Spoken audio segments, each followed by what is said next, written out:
Hi అందరికి. ఇది మన డే 2 అండ్ 3. సో డే 2లో ఏమైందంటే కొంచెం చాలా బిజీ ఉండే, కొంచెం కూడా కాదు. సో వర్కౌట్ అయితే మానలేదు, దాన్ని కంప్లీట్ చేసుకొని బయట వర్క్ కూడా కంప్లీట్ చేసుకున్నా. కానీ వీడియో ఒకటి అప్లోడ్ చేయలేదు.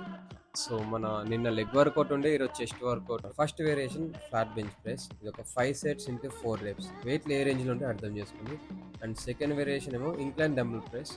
ఇదేమో 3 సెట్స్ 8 రెప్స్. ఇది కూడా చాలా హెవీ వెయిట్ తో చేసిన. Third variation bar dips. ఇది యాక్చువల్గా వెయిటెడ్ తో చేయాలి, కానీ మన దగ్గర బెల్ట్ లేకుండా టిల్ ఫెయిల్యూర్ వేసిన. లాస్ట్ ఏమో కేబుల్ ఫ్లైస్. ఇది 3 సెట్స్ 15 రెప్స్. ఇంతటితో డే 2 ఎండ్. ఇదేమో డే 3. సో మార్నింగ్ అస్సలు టైం లేకుండే, సో సీదా ఈవినింగ్ జిమ్కి వచ్చి వీడియో అయితే స్టార్ట్ చేసిన. అండ్ ఈరోజు మన బ్యాక్ వర్కౌట్ ఉండే, నీట్గా వార్మప్ చేసుకొని ఫస్ట్ వేరియేషన్ వచ్చేసేమో Romanian dead lift 4 sets 8 reps. First time చేస్తాను నేనైతే. Second variation single arm dumbbell row. ఇది ఒక 3 సెట్స్ 10 రెప్స్. వర్కౌట్ మధ్యలో ఖచ్చితంగా వాటర్ అయితే తాగాలి. థర్డ్ వేరియేషన్ వచ్చేసి బార్బల్ రోస్.